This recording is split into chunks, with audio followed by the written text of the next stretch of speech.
Hello my buddy, back again on the You Can Do tutorial. In this video, we will overcome Chrome that cannot play YouTube video or load it. My buddy, here are a few ways. Go ahead buddy, here's how. To the three dots in the upper right corner. Settings. Go to reset setting, then click restore setting and click reset setting.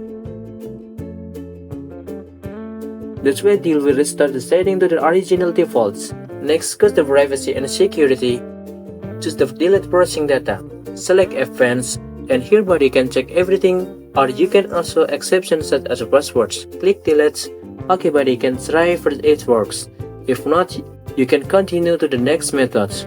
Where these methods can also make laptop fresher, namely delete some junk files. To simply click Windows plus run, then enter one by one this formula. If there is a warning like this, click continue. Now there are this file, Ctrl A, then right click, delete, do everything for the formulas above.